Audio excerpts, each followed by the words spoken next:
Хөгжиж буй орнуудад олон янзын асуудал байдаг.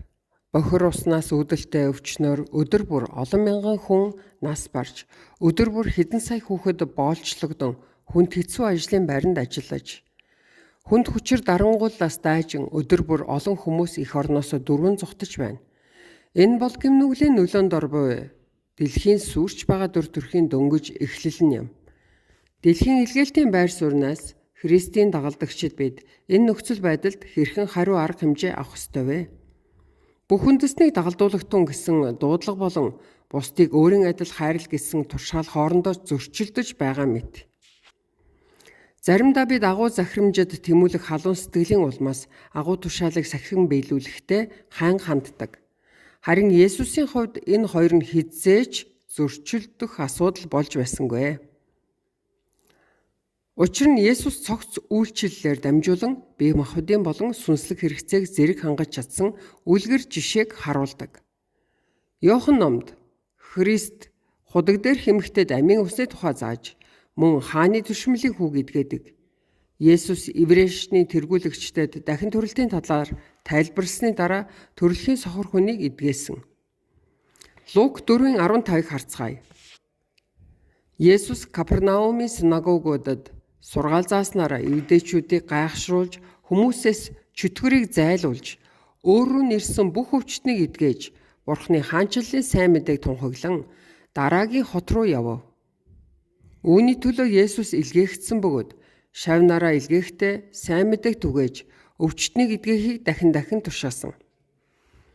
Сайн мэдээний номуудад Есүс хүмүүсийг бие махбод, сэтгэл хөдлөл, сүнслэг болон нийгмийн хувьд чөлөөлөх Бурхны хүслийг дахин онцолдог. Бие махбодын хэрэгцээг хангах ба сайн мэдээг тунхаглах нь зэрэгцэн хийгдэж байгаа нь харагдаж байна. Хэрэв бид сайн мэдээний дагуу нийгэмд ямар нэг зүйл хий гэвэл түүнийг зөв замаар хийх ёстой. Шархалсан нэгэнд туслах үед хэмээх номыг зохиогч ядуурлыг тодорхойлохдоо цэвэр усны хүртээмж, эрүүл мэндийн хангалттай тусламж үйлчилгээ, хоол хүнсний хангалт гэх мэт материаллык зүйлсээр хэмжигдэх биш. Харин хүн болон Бурхны хоорондын тасарсан харилцаа болон жинхэнэ ядуурлын тодорхойлолт хэмээн Христ итгэгчдэд уриалан хэлсэн байна. Эвдэрсэн харилцааны үндсэн шалтгааныг эмчилэхэд цаг хугацаа шаардагдах боловч үүнээс үүдэн гарч буй шинж тэмдгүүд шийдвэрлэгддэг. Харин яралтай хэрэгцээт үед яах ёстой вэ? Байгалийн гамшигт ямар арга хэмжээ авах вэ? Дөрөвсдөд эвдэрсэн харилцааг сэргээснээрээ л өнөөдөр өлсгөлэн хүүхдүүдэд хоологч чадахгүй. Энэ шөнө өвчнөдөө шаналх хүүхдэд амийг нь аврах эмийг олж өгч чадахгүй. Аюул гамшигын үед зүгээр л газар дээр хэрэгцээг хангах нь Христийн дагалдагчдын хувьд зөв хариулт болдог нь үнэн. Үүнийг бид сайн самар хүнээс харж болно. Тэр шууд л цус алдалтыг нь зогсоож шархатсан хүнд яралтай тусламж үзүүлэх шаардлагатай байв. Хэрвээ бид тогтвортой өөрчлөлт гаргахыг хүсэж байгаа бол яралтай байдлаас болж нэг хямралаас нөгөөд шилжихэд сэтгэл ханаж болохгүй. Иймэрхүү тусламж үзүүлснээрээ бид хизээ нэг цагт өөрсдийгөө мундаг хэмээн бодож эхэлдэг. Тиймээс бид шударга байх хэрэгтэй. Цаг нь болоход бид дөрвөсдөд тухайн өдрийн унтах хэвтрийг нь бэлтгэхээс илүү холыг харсан алхам руу шилжих ёстой.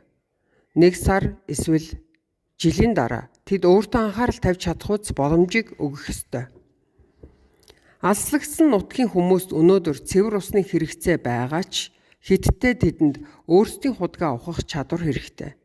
Хөгжил дэвшил хэрэгтэй нөхцөлд зөвхөн тусламжийн ажиллал хийж өгöd байх нь тухайн хүмүүсийн хувь чанар, орон нутгийн эдийн засагт хохирол учруулах сөрөг үр дагаварт хүргэх эрсдэлтэй байдаг.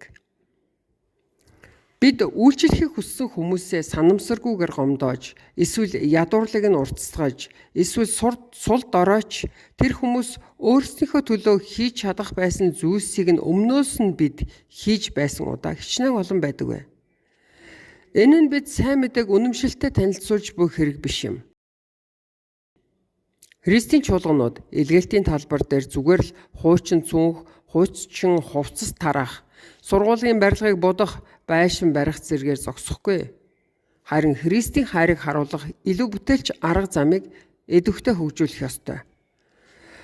Тухайн нийгэм өөрт тулгамдсан асуудлаа оншилж, тогтвортой өсөж дэвших шийдлүүдийг олоход нь тусалдаг үйлчлэл бол ямар вэ?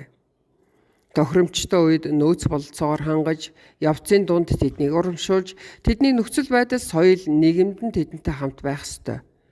Энэ арга зам нь илүү их цаг хугацаа шаардагдах ба илүү их харилцаа холбоо хэрэгтэй боловч харин үр дүн нь урт хугацааны өөрчлөлтийг авчрах болно. Тэгвэл бид дараа нь хотынхоо орон гэргүй хүмүүст үйлчлэх, эсвэл гадаад руу илгээлтэд явахдаа бид сонсогч ба сурагчийн байр сууриас ийм нөхцөл байдалд орвол яах вэ? Бид хувь хүн, гэр бүл, хамт олноо хөршүүдтэй нь болон Бурхантай харилцах харилцааг нь сэргээх жинхэнэ эвлэрлийн элч болох боломжоо олж авах болно.